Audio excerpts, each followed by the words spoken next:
Nothing up my sleeve. Presto! Well, it worked in rehearsal. Hello, I'm Dan Hollifield. Welcome to Last Man Standing. Stupid O'Clock was a lot of fun tonight. Started off with politics and then went on to matters more fragrant than one would believe would be possible. But here we go. We got Bill and Stephanie with us tonight. To our loyal viewer, thank you. And everybody else would just get the replay.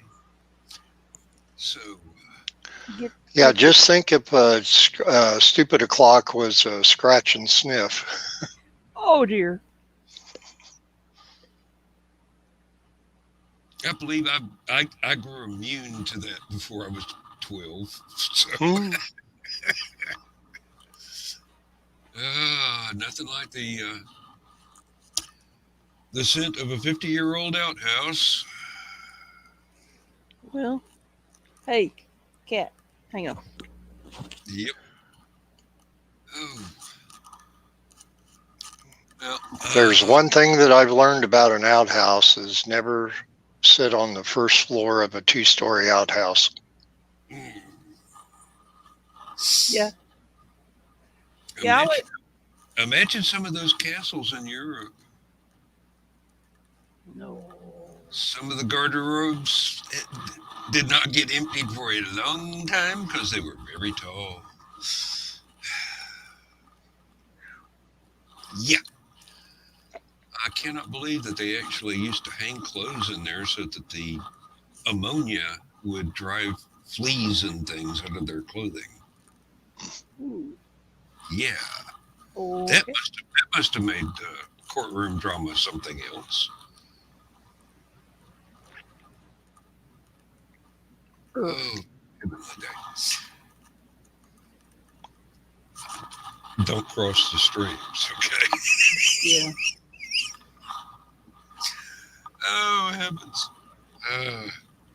Somehow or another, I find myself in a green room mood more and more often these days. And I have to try and self-edit because there are things that I should not say in a situation where we are being recorded.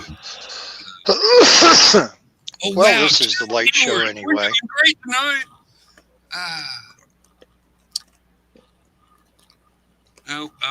Now there has been a phenomenon as things have gotten slowly but surely progressing towards some semblance of normal, and people are not staying home and locked in all the time. A lot of streaming shows are losing viewers during the live part, but they may be picking them up from the replays later on, as people tend to watch things on their own schedule rather than being trapped in the house and having to just make do with entertainment as it happens. As for entertainment, my wife wanted to watch that Beatles special retrospective that was on Disney Plus. So we subscribed. There was an unavoidable side effect. I got access to all the Marvel shows that I had given up on ever seeing unless they went to DVD or something. And I have been trying to watch 1 or 2 episodes of several a night and kind of varying the routine. So I'm not just going to finish everything right away. But last night I finished the entire run of WandaVision, and I thought, I really should have just watched this like it was one great big long movie. Sort of like the extended version of one of the chapters of Lord of the Rings or something, where each 2-hour movie is 6 hours long. Get all the background stuff that way. But I thought the ideas behind it were refreshingly different. And being at the age that I am, most of the pop culture references I was able to pick out without any problem whatsoever. Uh, Matter of fact, I was noticing things that some people might not have noticed if they weren't already either reading spoilers or of a similar age. Is that some of the sets were, oh, I know what show this is before they ever said a word. So no, that was nice. That was nice. I thoroughly enjoyed it. I could see where people would have a problem with bits and pieces here and there. Um, I did. I had a problem with um, the Agatha Harkness character, which because I stopped reading comics a long time ago, I was not aware that her backstory had been changed. So it's like, okay, they did a heel turn on what I was expecting. But hello, Michaela. Uh, hey, come on in and join us. We got room for more. If you're going to be awake, might as well, pop in. Michaela said she was looking for a late night show for insomniacs, and I'm like, oh, wait a minute. What's stupid o'clock and last man standing if not for insomniacs, especially on Saturday nights? I thought that was oh, senior moment. From Raging. Uh, Oh, Nita. Oh, okay. I'm sorry. You're correct. yeah, It was Nita that said that. All we had to do was summon her. Yeah. Nita was the one looking for a late night insomniac show. Yes. Uh, and there she is. How you doing? And there's nobody better to put people to sleep than us. We're better than melatonin. Here's a testimony. My show puts me to sleep sometimes. I'm witness to that. Better than Salmonex, I tell you. Put this stuff in a bottle. You could go ahead and have your zombie apocalypse. Nobody'd ever wake up and notice. Oh, heavens. So you're talking about all the Marvels and long movies and that. I was telling you backstage that last weekend I did not take my niece to see the Batman movie. There's issues. Well, she had a constitution test that she had to do a makeup for, so she had to study for that, so she couldn't go. I still wanted to see it as much as I didn't want to go by myself. I did. Oh man, talk about, 2 hours and 56 minutes long, and it seemed a lot longer than that. It was very good, and I promise no spoilers, but it's very dark. And I'm kind of glad that I wasn't able to take her, because it probably wasn't for her, even though it's PG-13 and that. But it's very true to the comics. There are several references in there and a couple little Easter eggs in there that I won't mention, but it's worth hanging around for if you're not in the bathroom like I was a couple times and missed one little part that I wanted to see. Sometimes you get the feeling that movies should not have given up on the intermission in the middle. Absolutely. Especially if they only sell soft drinks in 55-gallon drums. Well, that was just the thing. I was drinking water. I did have some popcorn, but the popcorn was less than good, so I didn't eat much of it. wrote an article for the local paper about your writer-author journey, and you are afraid to send it. Send it. What's the worst that could happen? People read it. They'll learn your name. They might want to look up your books. Yeah, God help you if they want to buy one of your books. That means you're just going to have to write more. I don't think that's a problem with Michaela. She's going to write more. Yeah, Yep. exactly. Yeah. Send it. Well, I am one of your friends, and I'm saying send it. I mean, Michaela, you wrote it. It's not going to suck. I mean, you know what you're doing. And since it is about you're becoming a writer and moving through that world, it won't be boring. I mean, it might not have been your most exciting days of your existence while you were going through it, but for people that don't know or who are on the verge of doing the same thing, it'd be valuable information. Oh, more afraid of people that might have known you when you were a kid. Oh, well,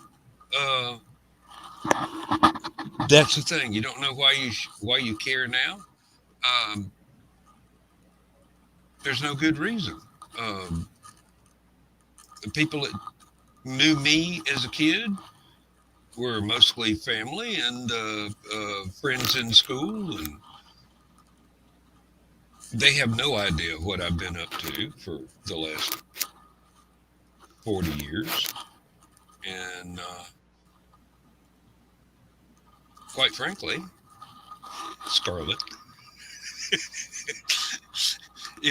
if the truth isn't good enough for them, they can go back to their illusions.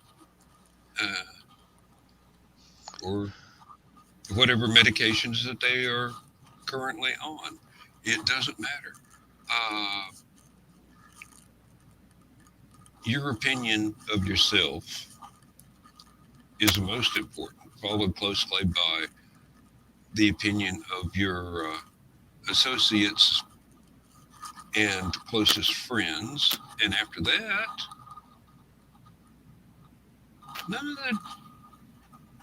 none of their opinions matter in the least.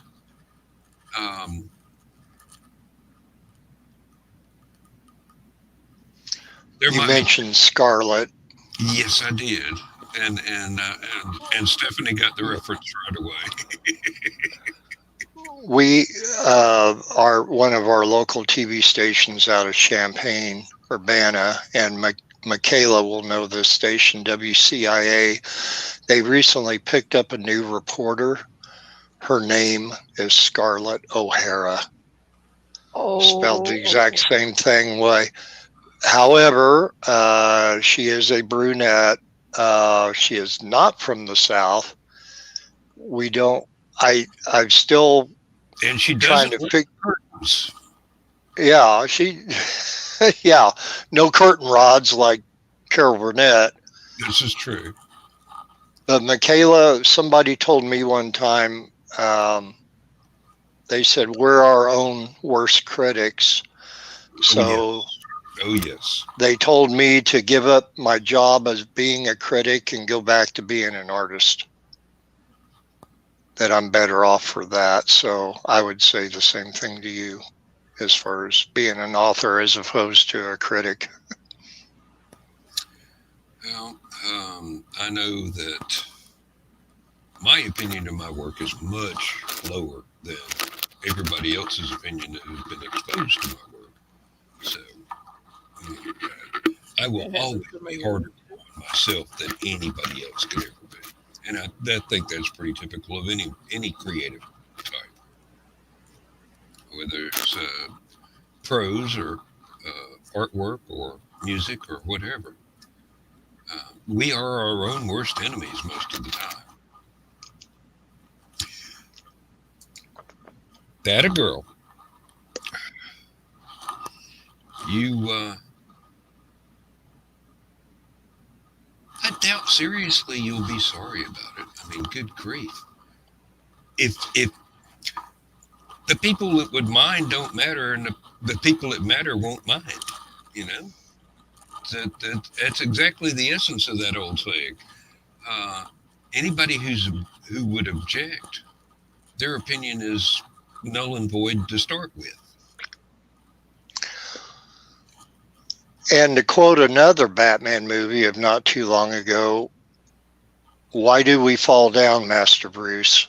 So we can learn to pick ourselves up. That was very zen. That was very zen. Oh, somehow pick you apart like the old days.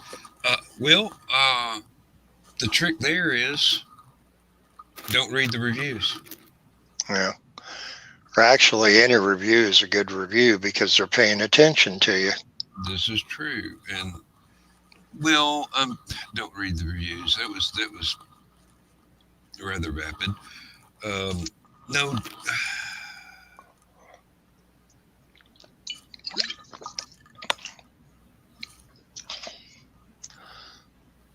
I keep sounding like Uncle Carl trying to tell you how to turn it around and look at it differently, but I can't do that because I don't have that kind of skill. It's just it would greatly surprise me if that particular aspect of your life has been any different from any of the rest of us that have wound up being creative. There's always somebody that's quick to put you down because they can't imagine how they could get up that high themselves. Try this on for size. Consider the source. There you go. What have they done that gives them the right to pick you apart? What have they done with their lives that is so wonderful that it overrides everything you've done?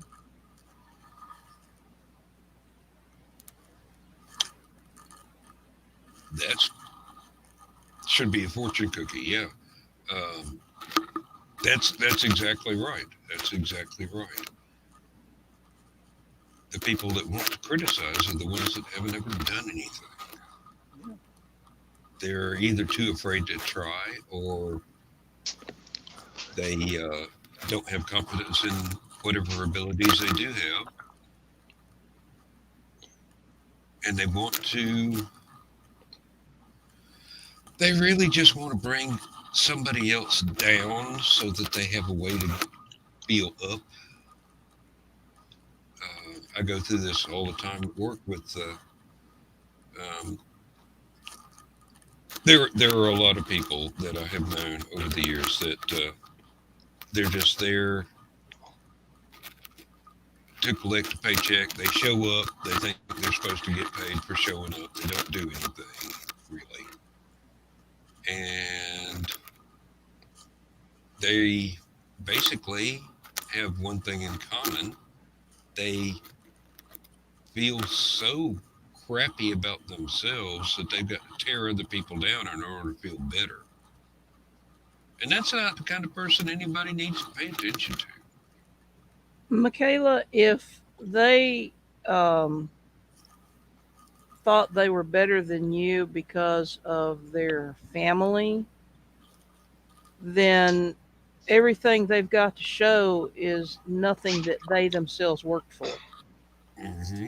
And frankly, I will respect somebody who has clawed their way up from nothing over somebody who inherited everything they got and never worked a day in their life to earn it. Exactly right.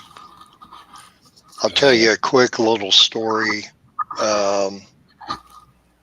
hopefully quick little story. When I was in high school, I was very much um, kind of drawn into myself, and that I was just extremely shy.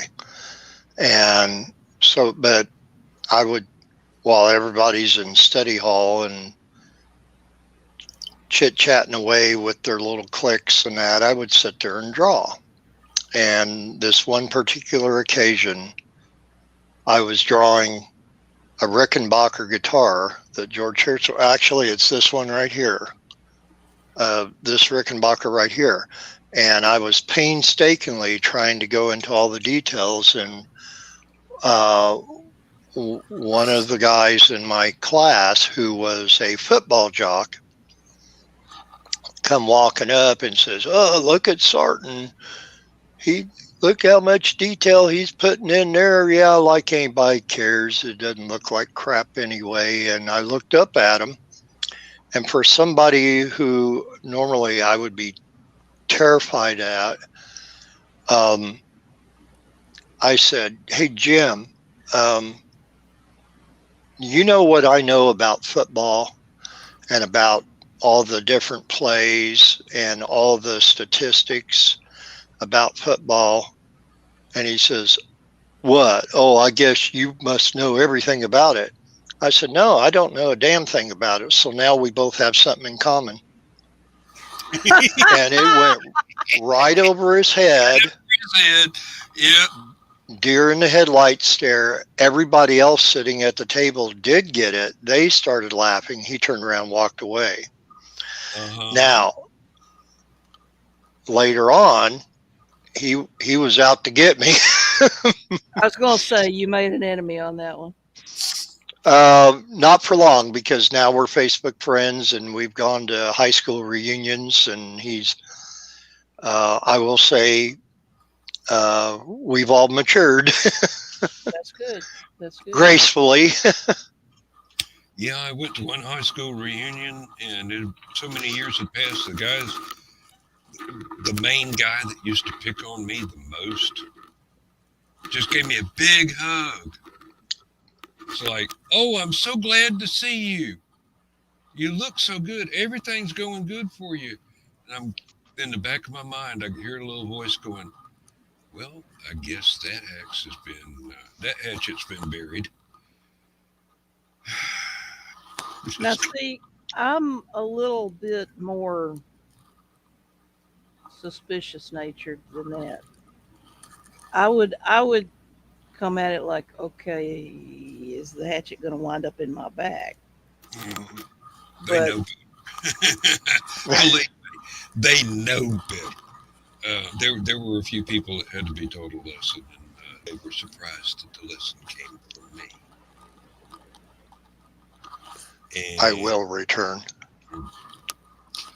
I don't often react violently, but when I do, it's very over the top. Totally unexpected. It's like having a butterfly gnaw your leg off. okay. So there were some points made, and some of them were probably available from a mutual friend's sword shop at a convention. So that's about enough of that. That's not I'm going to plead the fifth here. Gotcha. Do not self-incriminate on the air. Mm-hmm. Uh, Thankfully, my wild and misspent youth has been very long time ago, and the statute of limitations does hold. So,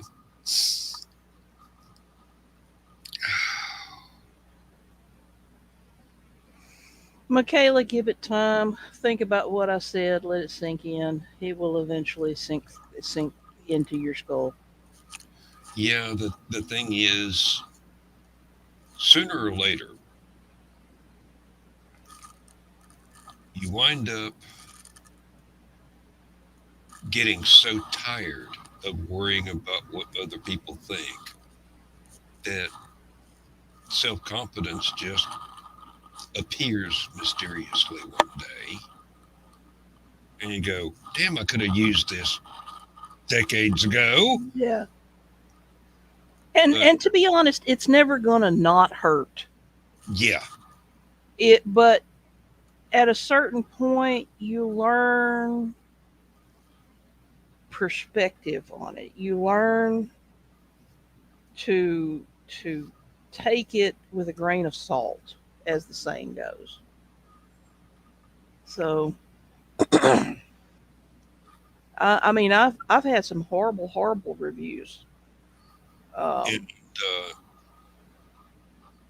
there's one I'm aware of that was totally unfair. yeah. Um, and it's bad when the review, you can't read it, your husband can't read it, your parents can't read it, your editor can't read it, your publisher can't read it because it's just that bad a review. Nobody can get through it. But at the same time, it's like, okay, fine, whatever. He doesn't get it. Hmm. So, There's a difference between bad and inaccurate. yeah. And Or throwing shade. mhm, I was just about to say, there are a lot of bad reviews that have nothing to do with the quality of the work being reviewed. It's either jealousy or something in what you did punctured one of their sacred horses, Yeah. sacred cows, excuse me. Horse works too. Yeah, okay. Um, um, so many alien worlds, so many mixed metaphors, I can't communicate. And I'm prone to do that. Hmm. I am prone to puncturing sacred cows because I can. Hmm. Oh, I did exactly the same thing with a story about the same character. And it probably would have upset them as much, or if not more, than the aspect of your story that you wrote that upset them greatly. But I tied it back to a previous pastiche by somebody famous that was also criticized for using that same premise. And And off we go. yeah, really, I love dropping in literary references and occasionally pop culture references that uh, are not immediately accessible to people that haven't experienced the same direction of literary and pop culture that I have.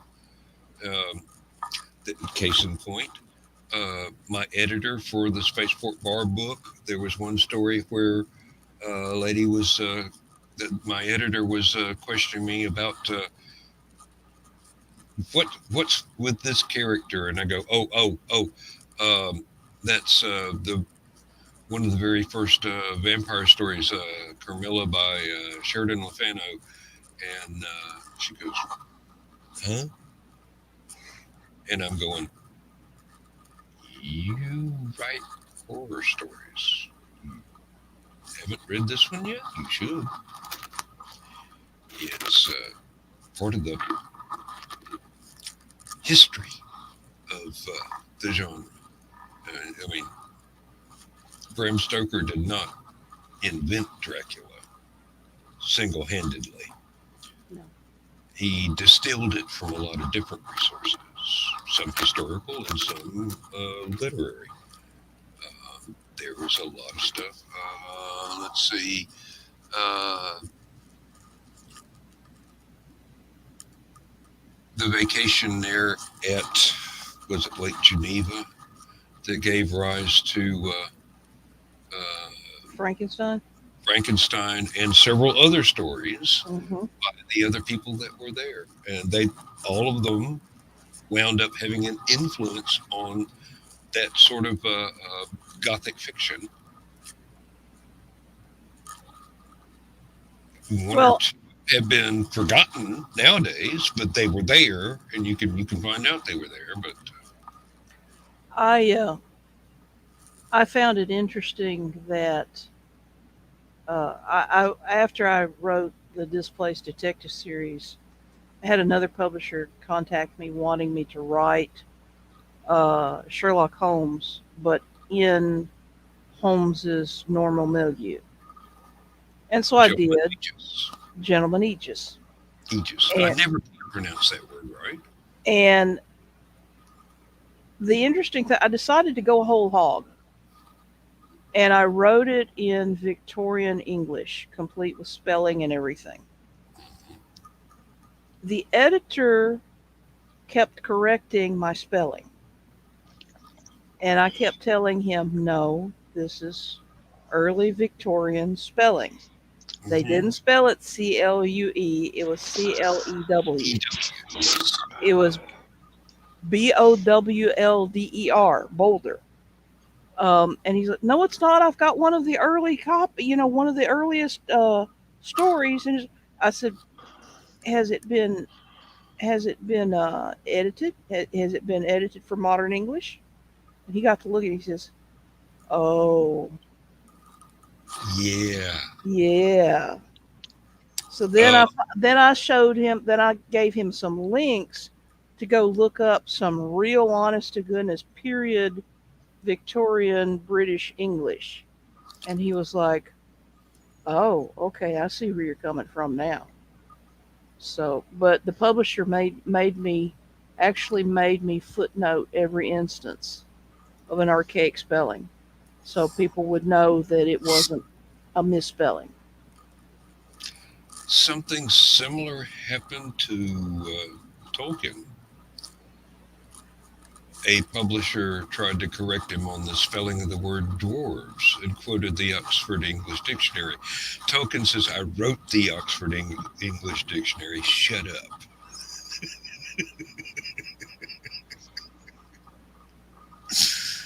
Oh, well, I paraphrase, but Yeah, but he was much more polite about it than me. oh yes, Tolkien was polite. He was that. But yeah, that's basically what he told him. I wrote it. Shut up. So, welcome back, Bill. Yep. Yep. The worst thing that anybody can try and do is quote your own reference material to you. Oh. I think I could hire an octopus to hold this tablet a whole lot steadier than what this one little thing is doing right now. Mm. Yeah, there's stands for different mobile devices are variable quality, to be generous. Well, this is supposed to be for a tablet or a cell phone or a laptop, anything, if you want it up in the air, and it has those bendable arms on it, Oh, and then it cinches down on what you have. But as you can see, if I'm trying to bend it up to get myself more into the camera, it doesn't like to respond very well. yeah, the bendable legs things are Not so much. they're more useful on very lightweight devices. I give up. I Well, it was one of those situations that last summer I was stumping the Geek Squad because I couldn't figure out my Samsung tablet was too new to have any of the external cameras to work on them. The one that they claimed would work on it, it was so grainy. yeah. It just wasn't even worth it. And then finally, one of the other guys came over there and said, "You have a good camera on your tablet. Why do you want to hook up an external to it?" And I said, "Well, we're doing podcasts now, and I need it angled differently than what it would be if I just had it sitting on the computer desk." Mm-hmm. And so, and up a little higher as well. So he said, "Well, just turn your tablet and then prop it up on something or whatever." And I saw these things that clamp to the side of your computer desk, and it has the bendable arm with the little jaws that hold down your tablet, and it was about $10. So I tried a couple of those for my my GPS in the car. It did not work. It did not work. Oh, here's a tech question. Okay. If you put all your contact info and book info into a zip file and send it in an email, can the receiver open that zipped file? Most of the time, yes. They don't have to have a special program to open it. It depends on what program you use to create the zip file. A lot of them, especially nowadays, are self-extracting. You just double click on it and it unzips itself. Back in the day, there were some inexpensive or free programs that you had to make sure that whoever you sent it to had a copy of that same zip unzip program for it to work right. Now they've kind of standardized everything. Yeah, I think the Windows will go ahead and zip something up itself so that any other PC user can unzip it just by double clicking it. It's built into the operating system. You don't have to have an external program to compress or decompress the file. But there are still a lot of holdovers from the old days that you actually do have to go and get a something like what was it, eZip or and there was another one, pZip, and there was a bunch of them, and they essentially did the same thing, and they were either free or nagware, either shareware or nagware, I should have said, and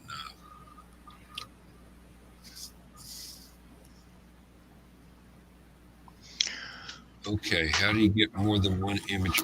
You have to zip up the entire directory.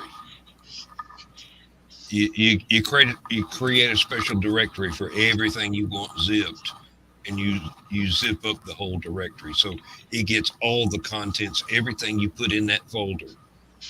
It just compresses the whole folder, and then send it. And when they unzip it, it'll be everything in that folder. And if you did everything right, then whatever it is that you're trying to send them will have internal links that'll pull up that particular image in the right place at the right time. It's not, it seems tricky, but it's not. Oh, and here's Chris. Hi, Chris. Hey, Chris.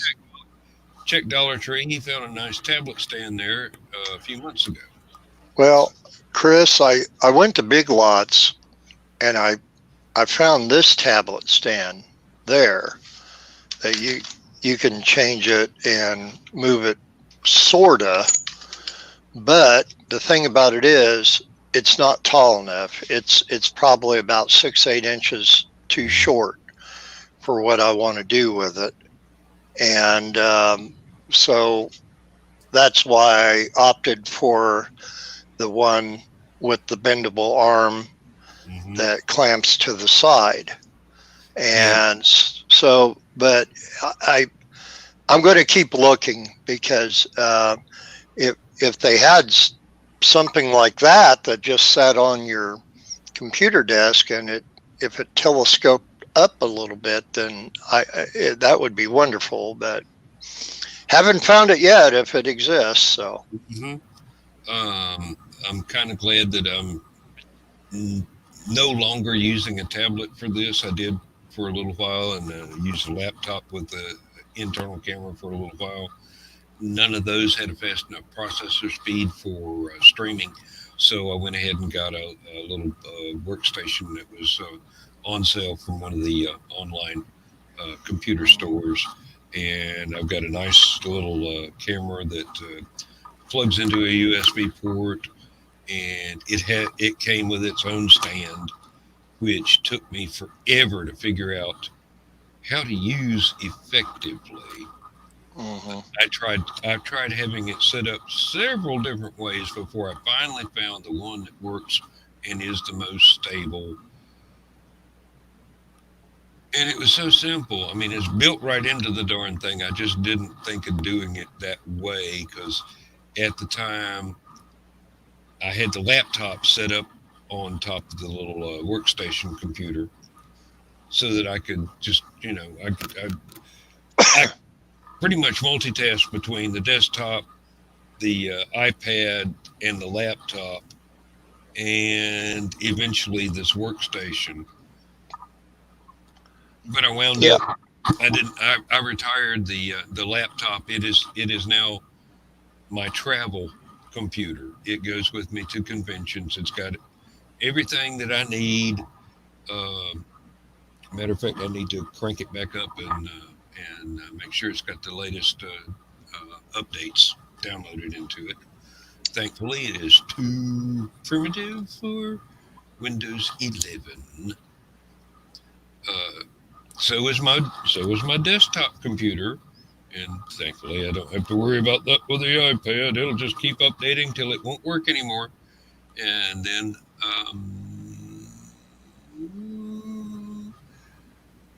I've only had two iPads in my life, and both of them have been service anniversary gifts from work, so I didn't have to pay for them. I just go, oh, I believe I'd rather have this than the barbecue grill, thank you. And there it is. So I've got one more service anniversary coming up before I retire. And I guess if they have a more updated version of an iPad than the one that I find extraordinarily useful now, I might get it, and then again, I might get it and give it to my wife because she has an awful time with the tablet computer that I bought for her, and her iPad is well, it's got King Tut's signature on the back. I think it's an autograph. I'm not sure. It's a little bit old. Um, it's got the cuneiform OS, so you know. It, when you want to type something, you have to chisel out. Remember, it's I before flee, except after C. well, my old Samsung, I think it was a Galaxy Tab 4 tablet. That was the first one that I had.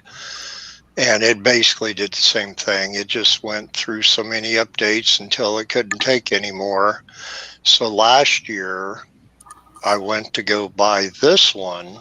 This is last year's model, Tab 7, 8, whatever it is. And Samsung, which this works wonderfully for live streaming and everything. But the thing is, I thought about going the iPad route because Laura, everything she has is all Apple. Yeah. And I've watched her do some things on there. But then Samsung tempted me with their wonderful trade-in event that they were having at about a year ago now. See, I think it was last March or April when I switched out. And I got a $400 trade-in. on this antiquated tablet that I had. So anyway, long story short, this new tablet, I think I paid about $162 for, and it does fine. And one of these days when I get my own Wi-Fi instead of using my neighbor's, it'll be doing better. But one thing I do notice about it, it works better in the Facebook rooms, like in the green room, than it does in StreamYard. Yeah. So, I don't know, StreamYard just gets a little more glitchier from that or whatever for Android as opposed to Facebook. I know my old tablet was just not set up to do either for Facebook or StreamYard. We tried to do a Zoom reunion in 2020 for our high school reunion, and mine froze up horribly the whole time. Yeah. I could hear people. That was about it. I think you were probably there to see some of the problems that I was having using the desktop or the laptop, and then when I before I went to the green screen, I was still having problems with my image freezing up, my audio picket fencing, and it turned out it wasn't my internet. It was the processor speed on the device. If it's not fast enough, it can't keep up. Right. Streaming is a resource hog, and it will eat up all the resources you give it. It doesn't matter if you've got the biggest computer in the world, a streaming service trying to record something, trying to be in a group will use up every bit of whatever's available. And if whatever is available ain't enough, you're screwed, basically. Believe me, if I ever win the lottery, I'm going to be shipping out a lot of workstations to a lot of people as gifts. Yeah, the day I tried to join in on the Zoom high school reunion, I was living across the street from Jenny, and so I was piggybacking off of her internet out there. She was gone. Otherwise, I would have actually went over to her house.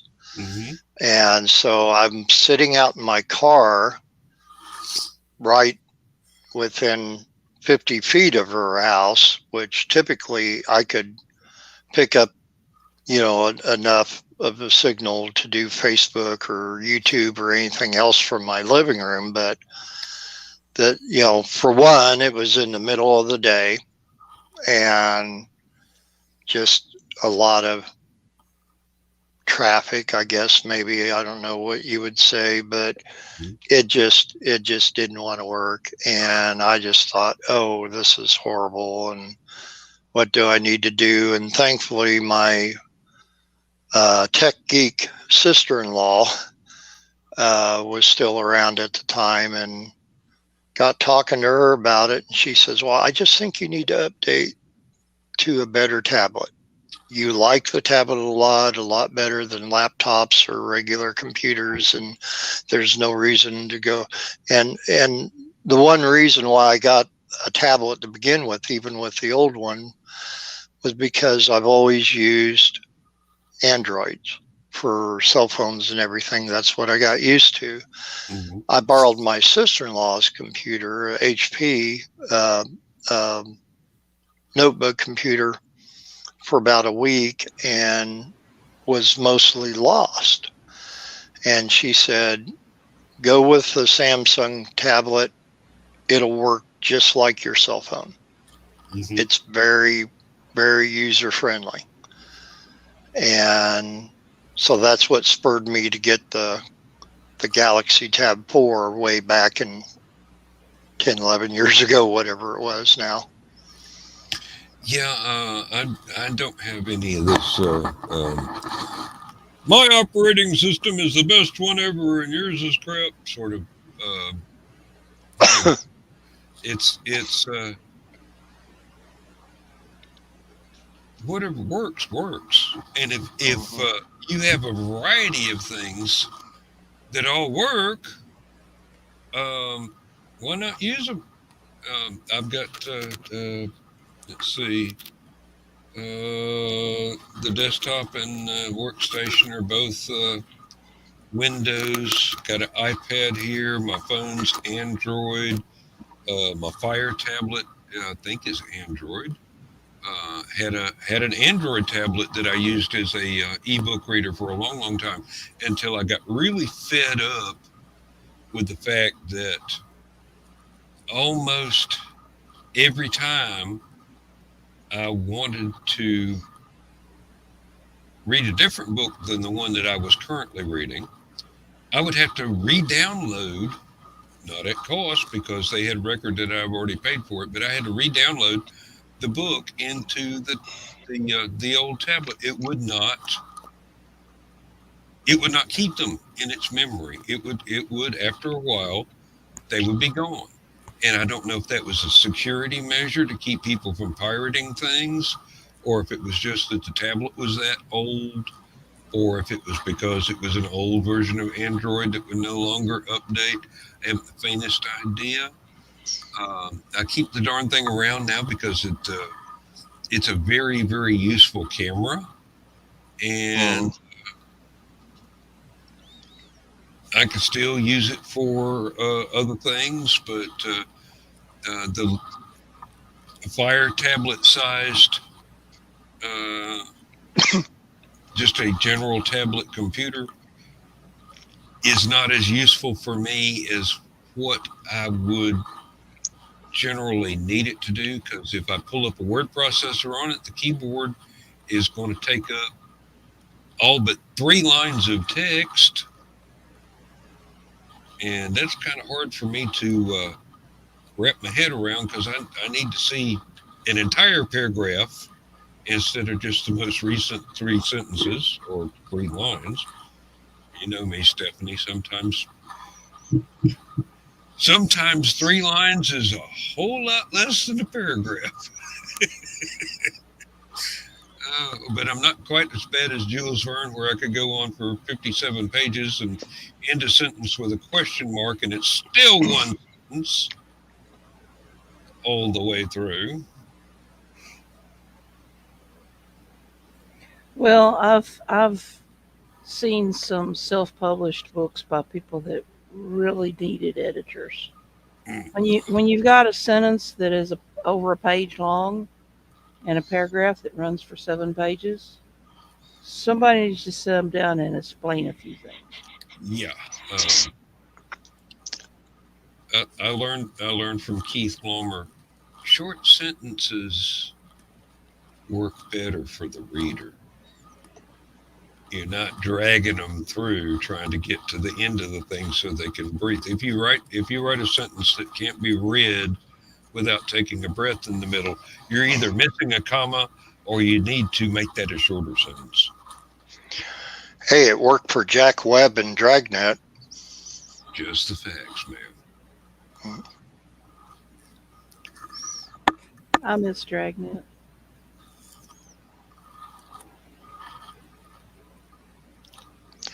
I didn't miss the Dragnet movie. As much as I like Tom Hanks, I did not really, and Dan Aykroyd, I didn't really particularly care for that movie.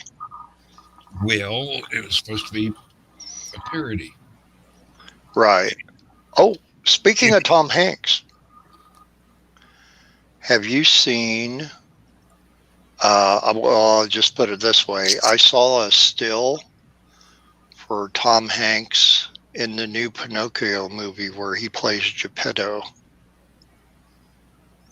It looks interesting. And the Pinocchio puppet that they use, ironically, looks almost exactly like the Disney animated one. okay, for a minute So there. this came from Comic Book Resource. So, and I take all the stuff from there with a grain of salt, but I had no idea he was doing Pinocchio. No, I never heard of it myself. Mm. For a minute there, I was afraid that you were going to say that Pinocchio looked exactly like Pee Wee Herman, and I'm going, oh, please no. I know you are, but what am I? Yeah, I've got nothing against the man. Paul has done some amazing stuff in his time, and he's done some stuff that I wouldn't watch if you paid me. Yeah, But you know, it's and he just did. it's just my taste in what I choose to watch. It's not no reflection on the quality of his work.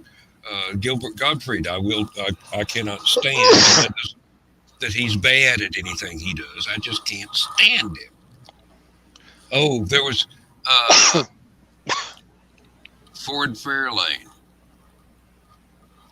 I love that movie because the Gilbert Gottfried character was so annoying and so annoying and so annoying, and then he got accidentally tossed back into an electrical substation and deep fried to a crackly crunch, and I'm just sitting there applauding. Speaking of Paul Rubens, I loved him in the Cheech and Chong movie. And I can't remember the name of it, but it's the one where they get locked up in the nut ward. And he took all the money, and Paul Rubens he basically was doing his Pee Wee Herman character, but as a Pee Wee Herman character in a nut ward, and he kept saying, "I'm sorry, I'm so sorry." And this was all to be that the woman told him to say he was sorry for stealing their great big duffel bag full of money. And then they go to leave, and then he opens up the door again real quick, and he goes, "I'm not sorry at all."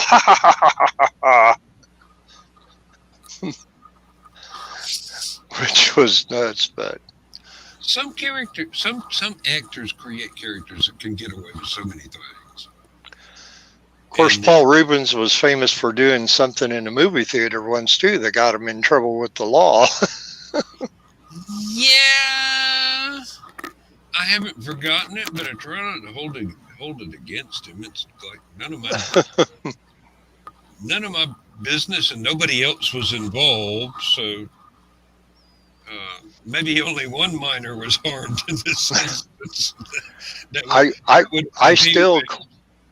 I still clearly remembered the mugshot of him when they arrested him, and I'm thinking, this looks nothing like Pee Wee. This is like Pee Wee Herman if he joined the Manson family or something.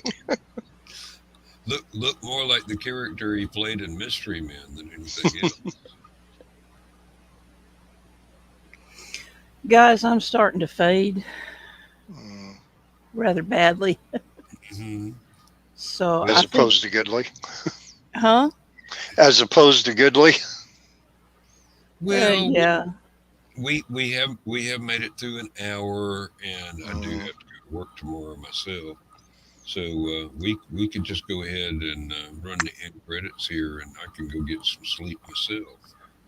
Well, I don't, go ahead. No, I was just going to say I have a very busy weekend myself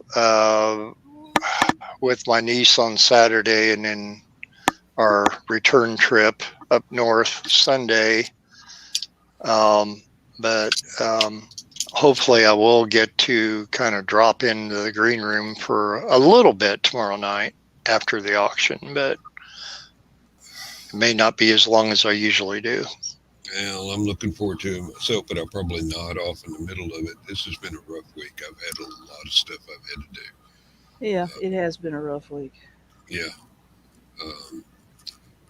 Well, let's all take our melatonin and get a good night's sleep. Let's all take a Dimetap nap. I've got to get up tomorrow and try and I've got somebody helping me get my Office 365 subscription squared away. Yes. Daryl had gotten it, and when they canceled his credit cards on me.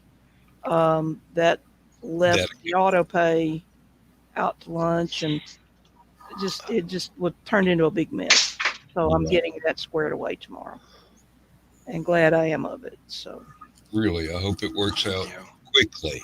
yes, Mm-hmm. if I just want to get my head above water, guys. I'm just Yeah, I know the feeling.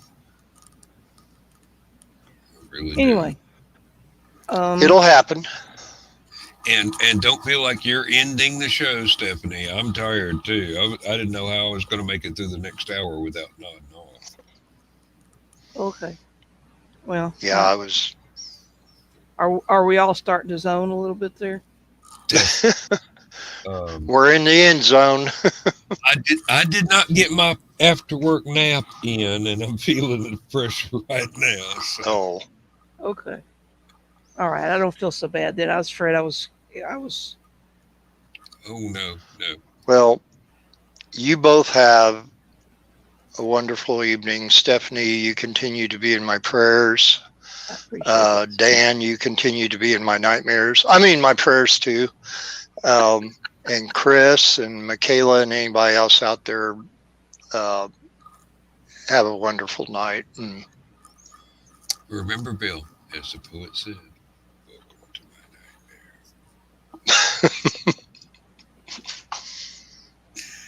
And on that note, thank you for joining us, everybody. And I'm sorry that we're going to end this soon, but we're all really tired.